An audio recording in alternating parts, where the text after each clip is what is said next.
Welcome to today's episode of Confessions of a Cleaning Business Owner. I'm Louise and this is Diane Greenwood from the DCBM. And today we're talking exit strategies. And this is a really interesting one, I think, in the domestic cleaning industry, because they always say that you should start your business with the exit in mind, don't they? How many people really do that, Diane? I don't think many of us do. I think most people start a business that fits around family, that's going to work, that we hope is going to bring us a really good income. And I don't think most people think too far ahead other than what they're going to do immediately or for the next year, maybe. And the reason this has come about is because we've been asked a few questions. I got asked a particular one yesterday, which I thought was quite interesting. And this person said, I'm coming into my mid-40s and it's starting to hurt. And I'm sat there going, oh, yeah, I'm feeling all of that with you. And it's starting to hurt. I'm beginning to realize I'm not going to be able to do this forever. I've run a successful business for quite a number of years. I'm looking to get out. And actually, that's a really common story. They're going, it hurts. And I know for me, after a decade of hands-on cleaning, it hurt. Everywhere hurt. And those repetitive use injuries were springing up. And you're sort of going, I'm not sure I can do this forever. Is that more of the reason people start looking towards exit strategies, Diane? I think it's that, or sometimes it's the business isn't doing as well as you hoped. So maybe it's thinking, maybe I should either be doing something else, or can I use some of the skills that I've learned to do something else? Or would somebody just take this off my hands and that's your exit strategy and I can just walk away? Okay, so there's lots of reasons. The stress of the business, you want to do something else. Maybe you ran a cleaning business because it worked for you at the time, but actually it's not your passion. Okay, so there's got to be a few options to get out of this, isn't there? Because the obvious one is sell it. Yeah. Yeah, How I think does it's probably that the one that we all first think of, isn't it? And I know certainly when I started my business, my 10-year plan was to build a business and sell it. That was absolutely what I was going to do. And it's not, I never tried, so I don't actually know that I couldn't sell it, but it seemed to become such a big thing that who was my market to sell it to? And I think that's one of the challenges of the domestic cleaning industry is who is your market to sell it to? I think it's quite interesting because I probably got further down the line on selling my business at one point than you, pre-lockdown, and we got people in to value it. And it's quite interesting because if you want to sell your business, it needs to be systemized and it needs to work without the owner, which we were very lucky it already did. We already had a management team in, and that is the point. If you want to get good money for your business, that's the point you need to get to. It needs to work without you. The problem is, if your business works without you, why would you sell it when you can make a residual income? And that's where we looked at. We were like, hang on, we looked at what it was worth and went, no thanks. And then obviously lockdown happened and we went, I should have sold it. Yes, but I think that I don't think many, that's the situation, where we both made that decision. Just actually, why would we get rid of our businesses? They run really well. They make an income and we don't have to be involved in the day to day. But I don't think most people get to the selling stage at that stage. I don't think most cleaning businesses are not, systemized yet. They're not got a team in where the business can actually do without the owner, but the owner is already at the I want to sell stage or trying to exit too early. Okay, so what you're saying is actually, if you want to sell and you are going to want to sell, or if you've started to have enough, you need to be systemizing from really quite an early point. Yeah, definitely. It's the key, because I always sort of think, okay, so if you hate your business right now and you're thinking, I'll sell it, well, who's going to buy it? If you hate it, why would they like it? Why would they want it? It needs to be a business that makes profit and that allows you as a business owner to be the business owner rather than the cleaner or, out there doing the day to day. So you've really got to think about, if somebody's going to buy it, what would they be buying?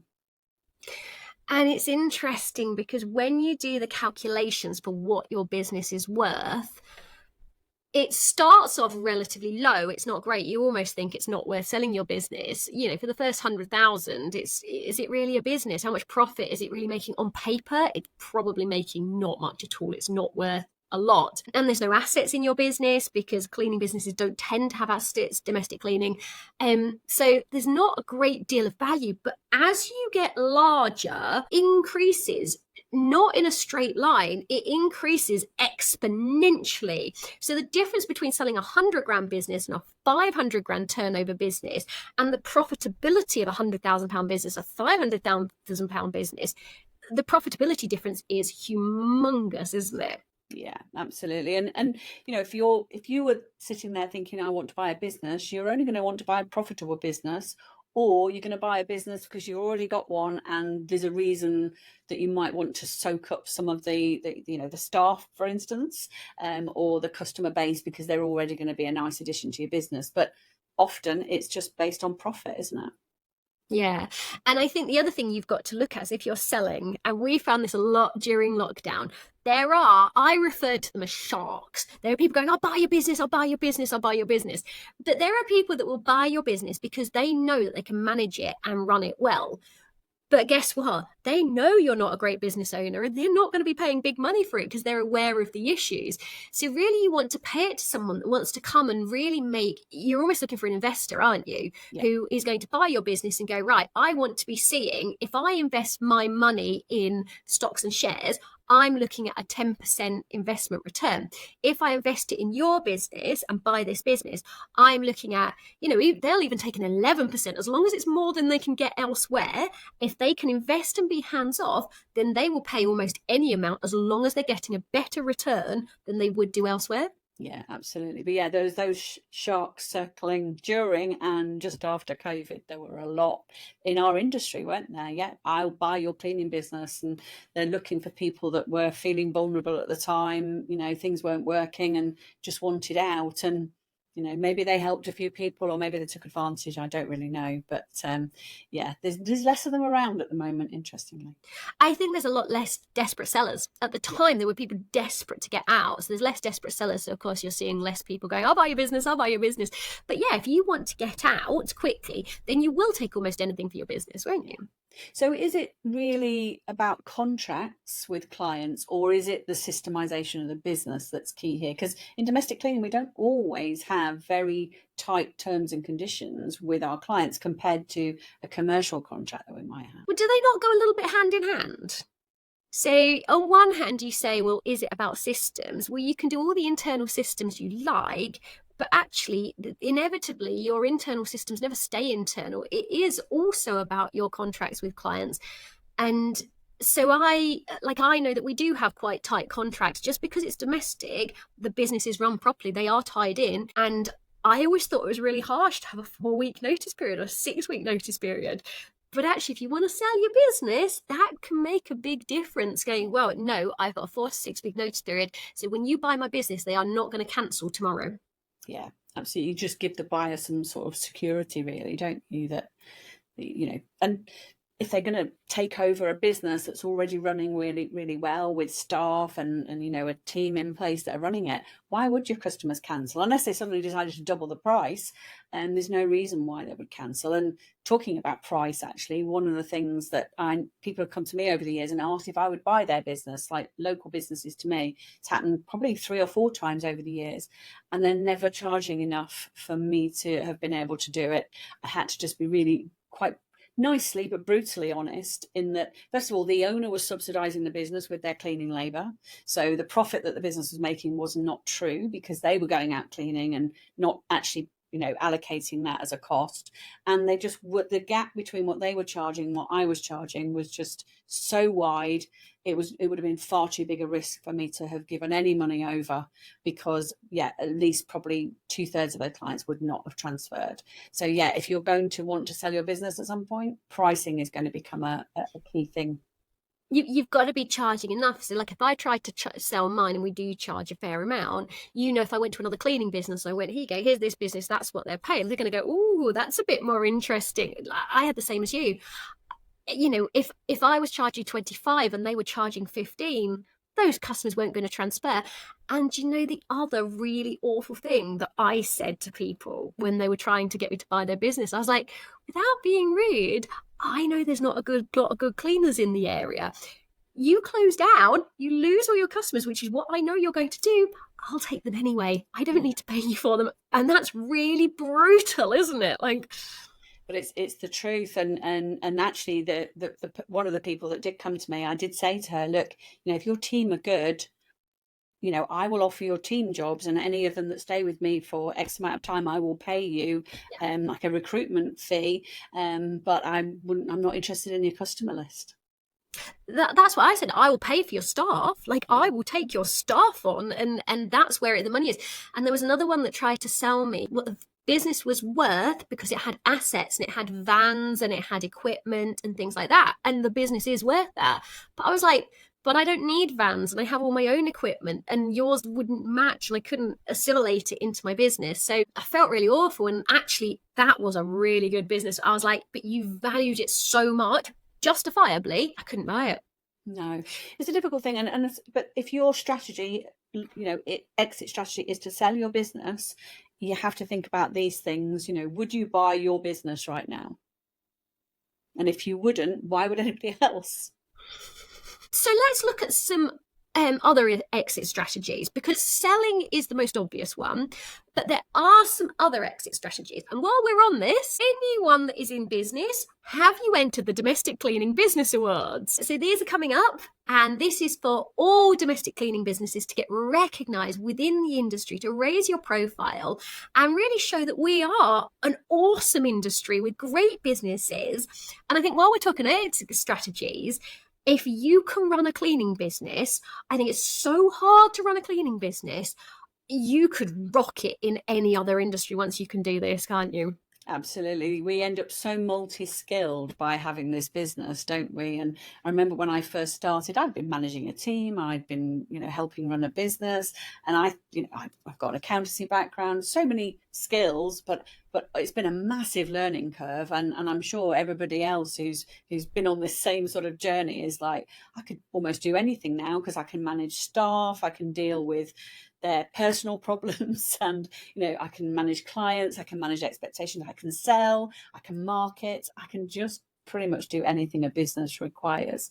And the only problem is I'm unemployable, but I could now turn all those skills to any business. And obviously we both have multiple businesses, so we've already done that. Yeah.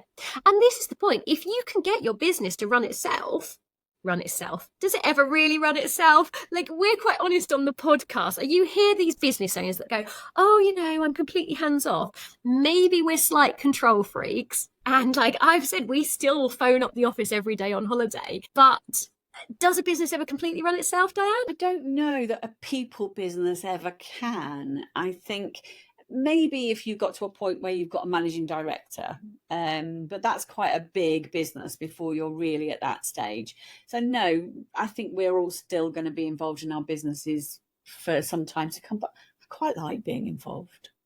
I do. I don't want to give it up. But anyway, right. So what can you do next? So we talked about the Cleaning Business Awards has about 10 categories, and it's going to showcase your social media. It's going to showcase the training of your team. If you're great at all these things, come and win an award, enter the awards, come and show how good you are at whatever skill it is.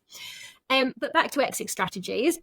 These people have got all these skills. What do people tend to go into next? In terms of another business, another industry. A lot of people start investing in property, don't they? I probably know at least a dozen people who started in the cleaning industry, and they may still be in the cleaning industry, but are also investing in property. And same for me. I had the cleaning business first, and then started investing in property. And yeah, I think that's quite a natural leap. Maybe it's because we make the good contacts, don't we, with landlords or with other investors, with Airbnb properties, and we think, oh, actually, that's a really good way of building another business, isn't it? Well, I see a lot of people they move from cleaning and maybe their partner's doing the maintenance. Yes. And then they start doing the Airbnb hosting, and then they're running all elements of that. So it's completely managed service. And then a lot of them will go into just, what's it called, where you sort of manage their Airbnb. Someone owns the property, but you run the holiday let side. When it's sort of rent to serviced accommodation, they call it. So you almost rent the property or lease the property from the owner, and then you control it, and you're the one that's the host. Yeah. And then similar to yourself, they might go into, once you can maintain properties, and one of the biggest problems with running an Airbnb or an HMO is you need the cleaners to be reliable. And so once you've already got a cleaning company, it becomes almost easier to go into your Airbnbs because you've already solved all the problems. Yeah, I agree. And we see so much, don't we, where, serviced accommodation providers or HMO landlords, where they don't understand what it takes to keep the property clean and how much that should cost. And they haven't factored it into their figures, and they're really shocked. And especially the holiday let serviced accommodation providers, where they're really shocked that the cleaner doesn't want to go and work on a Saturday between the hours of 10 and 2, and they're quite happy with their Monday to Friday clients, thank you very much, that fit around school. Whereas actually, as cleaning business owners, we know all of that before we start getting involved in property. So and of course we also can potentially bring our team along as well, so we get them cleaned by our business. And that's good from a business point of view, but it's also good from a control point of view, isn't it? Quality control.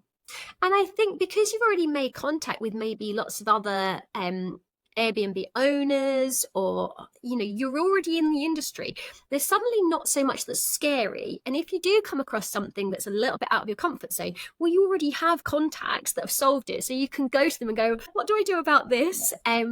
And so I think that's why we see an awful lot go into investing in that way. Yeah, so successful cleaning business can lead into other things, whether it's your contacts or what you've learned. What else do people do after their cleaning businesses? I'll tell you what a lot of people do, right? And this, or what they want to do, but I've never really seen it work out well. But what a lot of people do is, I'm going to say it's like a little version of the DCVM, okay? A lot of people want to go into training, so they have skills in cleaning. They know that they are one of the top in their industry, and they know that those skills need sharing. So they want to go and start training other people to clean in the way that they have done, in the way that we promote and in best practice. And that's great, but it seems to not always work well. And part of the reason for that is the exact problem that we have in the DCBM, is that a lot of cleaners don't realize they need to invest in themselves, or that they need these skills. And so while they may be the best trainer in the world, particularly in domestic cleaning, a lot of people don't want to go and learn those skills to become the best cleaners in the world. Yeah. What we often see is people in the domestic cleaning industry will pay to have training in something else, but not pay to have training in their own profession, which is quite interesting. I don't know if it's they don't value it, or they don't necessarily see it as a skill, or they think they've already got the skills. So the good news is, and this is the other thing interesting, if people do want to invest, quite often they can go to ICS. So they run some really good courses. And they also say, well, there's not much training out there, and there isn't a lot of training out there for domestic cleaners, and they understand that, and I do want there to be more. The problem is the market just doesn't seem to be buying it. No, absolutely. And I know BICS do a domestic cleaning operative, don't they? An online course, which we help them create, and our members get a really good discount on it, don't we? There are things out there, but it's whether the take up is there, really, isn't it? So I can understand why people think, well, I know how to do all this. People surely will want to know, but it's not as easy as that, is it? What about business coaching? A lot of people go into business coaching because they're multi-skilled, aren't they, at this point? And we both coach people. I actually was involved in business coaching before my cleaning business, but and actually you were as well, if I remember your story. So Yeah. But a lot of people get into the business, learn all these great skills, and think, actually, I could coach other people to build great businesses, whether cleaning or otherwise. And counselling alongside as well. So it's either business coaching or counselling. And I have seen some people be very successful at this, actually, because actually you really hone the skills in a cleaning business. I sometimes look at it, and I do think cleaning businesses can be very challenging to run because you have to have so many different skills. And I think you need to get to the top of your game. And there are a lot of people that manage to run a team of 3 or 4 or 5 people. They go, oh my gosh, this is hard, and I'm going to go into coaching someone else to get to this level. And I sometimes look at it and go, I think you needed to get a bit better yourself first. And there's nothing wrong with doing that. Especially as business coaches often need quite different skills. you know, if you've got the skills to be able to listen to someone and really get the best out of them, then does it really matter if you manage to run your own team doing that or not? I do think that I would like to see some people higher up in the industry really succeeding in that. Yeah. I think, I suppose it's that the difference between coaching and mentoring, isn't it? A coach, you know, if you think about a football coach, for example, you know, they don't need to have been the best footballer in the past to be an inspirational coach and get the best out of their players. But I do think in business, I don't know, I think you need to have been at least a successful business person before then coaching other people to be successful business person. It's all about being congruent and really actually walking the walk, isn't it? Thing I can't, and this is a personal opinion, if you do get to a pretty good business, then why quit that business to become a business coach? Why not keep your business? Because if you're a good business owner and you can do these things and you're comfortable with doing it, and we know that cleaning businesses, you can put in a management team and manage it. Why? I don't understand why give it up to coach other people to do it. Like, if you love doing it, do it yourself. And they often say those who can't teach don't believe in that, because I think there's some excellent teachers. But if you truly love running a business, why quit it? I struggle with that bit a little bit. Yeah, and what we talked about, you know, why would you sell a business if you've built it to a position where you don't have to work in it? Then you could then go off and be a business coach and earn another income doing that and get the immense satisfaction of helping others. But you've still got your business in the background running without you that gives you an income. So yeah, why, I don't know, why a business coach would quit their business, or why a potential business coach would quit their business unless there maybe was a problem with the business. Oh, have I just lost you, Diane? Still here. I lost you there for a second. Yeah. You're back. Where did you lose me? But what I do think is there are other skills. So some go on to run marketing agencies, some go on to do Google ads. I've seen people go on to do counseling. There are skills that you have to develop, or that you really notice that you love during the process of running a cleaning business, that people go into. And actually, I think fantastic. If that's the part you loved, go do it. Go specialize in that part. Yeah, and I think that's key. And you know, we often talk about this, where do things in your business that you enjoy, because it's too hard not to enjoy it. So yeah, if you've got a part of your business that you're passionate about and you can then turn that into another business, absolutely fantastic. But make sure that you're not doing it because you're not happy with your business, because that's not necessarily coming from the right place, if that makes sense. But what about your actual business? Well, I was going to say, Diane, just going back to yours, I disagree with you slightly. If you absolutely hate, for example, managing staff, you hate that part, why not go into marketing? Why not start a marketing company? Yeah, you're probably right. But what I'm saying is, don't go and then try and teach other people to do something that you hated. That's kind of what I meant. I've probably missed. Oh, okay. So don't go into becoming a business coach telling people how to manage staff if you absolutely hate it. Exactly. Yeah. But specializing in the bits that you loved, absolutely. Yeah, I think it's a really good idea. But what about going back to your business and an actual exit strategy for a business? Because closing your business and going and doing something else is not an exit strategy, and really it's just quitting your business and doing something else. So what about your actual business? You know, are there other options? Like, for instance, if you've got a management team in place, would they buy it from you?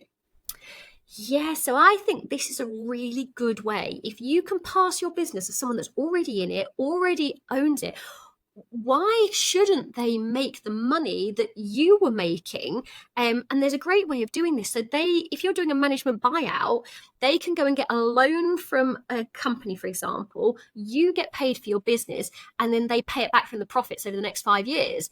It's a low risk strategy. It's a fantastic tried and tested method. That can be really good, can't it? Yeah, absolutely. And you have another option there, as well as them getting the finance, you could actually finance it for them, where they pay you over a period of time. But that's higher risk for you, of course, and lower risk for them. So it's to be done with caution, I think, that one. It's called vendor financing. But are there not ways, if you are going to do something like that, vendor financing, and you see it plummeting and going down, can you not put in some terms whereby if it's going wrong, you can buy it back at a proportion of the cost? Yeah, you need to. It's all going to be all about the contract. It would definitely not be a DIY contract. No, you're going to want a good lawyer for that one.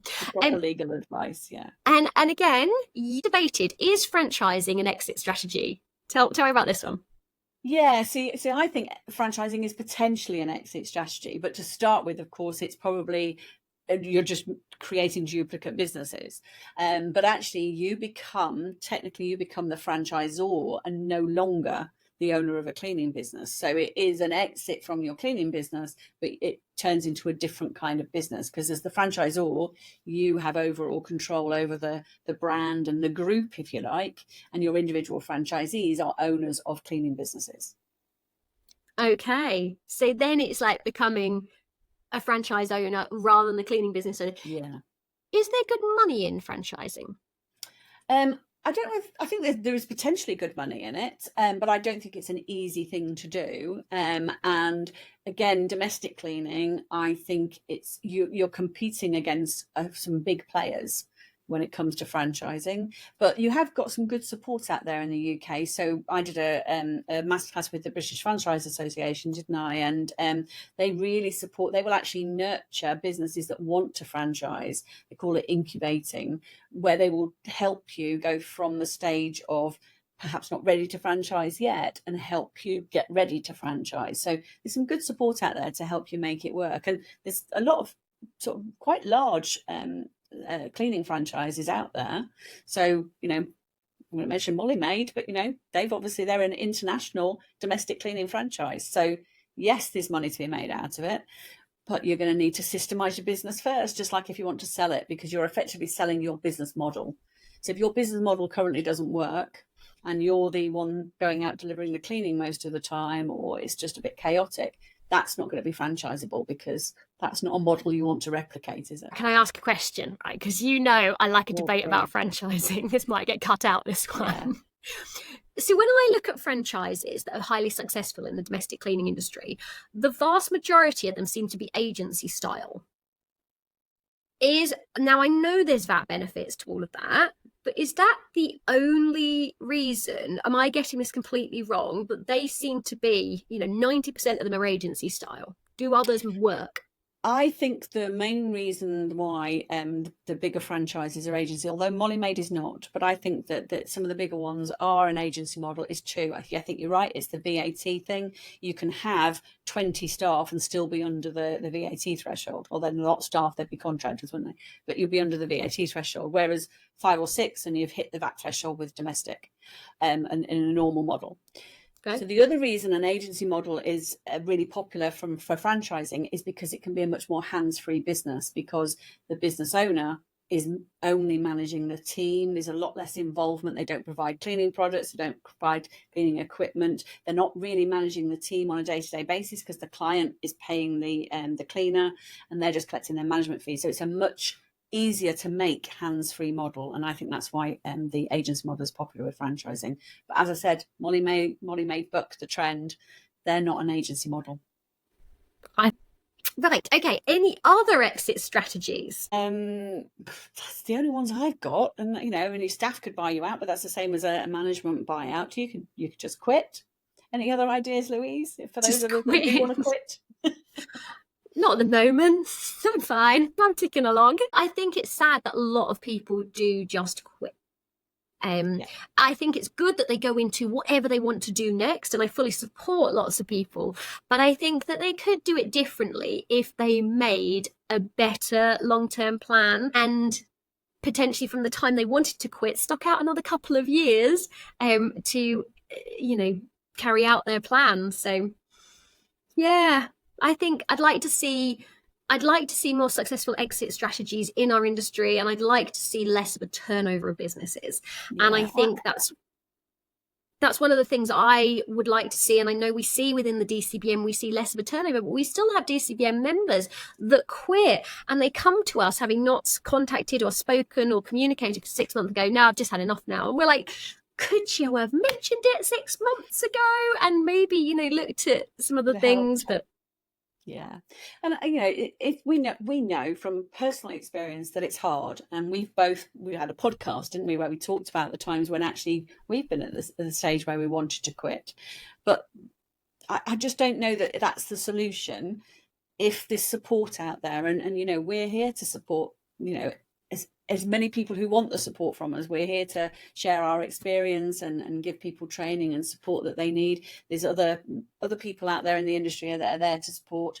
I don't think anybody needs to quit and feel that they failed if they've reached out for all that support. And it might be the right decision. You might really be the right decision to close your business, but you might not need to. There might be some help out there. Yeah, but for some people, there's things going on at home. It's all got too stressful with the business, and they just go, I have had enough. And for my own mental health, it's going, I'll like shrink it down over the next 3 months. And I need out because I want to go in something I truly love. And they go on to make a complete success of their next venture. And that happens a lot. And it's hard because I don't like to see people leaving the industry. But there are times when actually, they come to me and they go, Louise, I'm really sorry. And I'm like, look, I fully support you. I can see why you're doing it. Everyone has different reasons. But you can sell your business. You can move into different areas. There's lots of options. Absolutely. And think of all the skills that you've learned. You can apply those elsewhere, or you could actually apply them in your cleaning business every day and build it into something amazing. Love it. Thank you, Diane. Lots of great ideas. And we will speak to you soon.